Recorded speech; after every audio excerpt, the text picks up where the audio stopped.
अभी तक वहां से कोई खबर नहीं आई। पता नहीं क्या बात कर रहे होंगे। हेलो नजमा भाभी।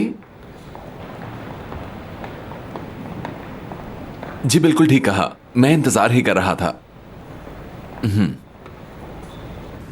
हमारे घर का बगीचा है या उजड़ा चमन है? कैसे लोग रहते हैं यहाँ? मच्छरों के मौसम में खिड़कियां खोल रखी हैं। म्युनिसिपल कमेटी वालों को बुलाओ, उनसे कहो आकर पौधों को पानी दे। अगर वो ना आए तो फायर ब्रिगेड को बुलाओ और उसे कहो आकर यहाँ पौधों को पानी दे। उसके बाद मछेरों को फोन कर देना कि यहाँ आकर बड़ी बड़ी मछलियाँ पकड़ ले पानी में से। सारे शहर को पता चलना चाहिए कि यहाँ पागल रहते हैं। जानान, ये आजकल बागीचे की सफाई क्यों नहीं हो रही? तुमने देखा नहीं, हर तरफ धूल ही धूल है। मेरे जूतों का क्या हाल हो गया?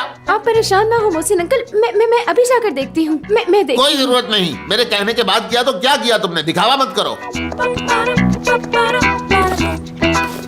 ओह बाबा जान, कल तो मैं जैसे तैसे करके नॉर्मल हो गई थी, लेकिन सच पूछे तो मैं उस फैमिली का नाम भी नहीं सुनना चाहती। बाबा जान, आप उन्हें माफ कर दें, लेकिन मैं नहीं करने वाली।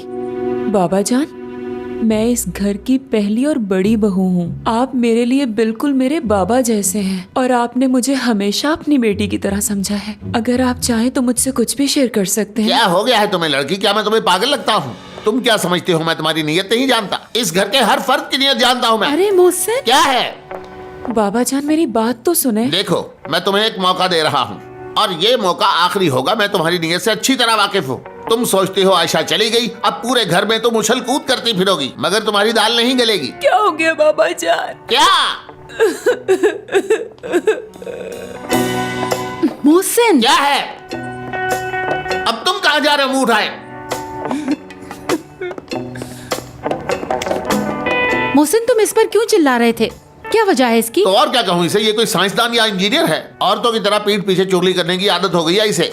और तुम भी जरा सोच समझ कर मुझसे बात किया करो। बिना सर पैर की बातें करके मेरा दिमाग मत खाया करो। तुम्हारी यही बातें सुन सुन के 40 साल से तंग आ गया हूँ मैं। वाह, हुरिया को डांट कर भी तुम्हें सुकून नहीं मिला, फिर तुमने समीर को भी डांट दिया। अब तुम मुझ पर चिल्ला रहे हो। मैं तुम्हारी किसी भी बात का जवाब नहीं देना चाहती। मैं जा रही हुरिया ही हूँ। नहीं, समीर भी रो रहा है। उसकी बीवी को कुछ कह दो तो वो भी रोने लगता है। जरा जरा सी बात पर रोने बैठ जाता है बस। अगर उसकी बीवी के बाल डाई ना हो तब भी रोने लगता है। वो पार्लर ना जाए तब भी। सब मुझे इल्जाम देते हैं, हालांकि इस घर में सब पागल हैं। कहाँ फंस गया मैं? अब ये देखो, इस मेज को किसने रख दिया यहाँ? आराम से यहाँ टहल भी नहीं सकता मैं। हद हो गई। अब भी मैं ही गलत हूँ।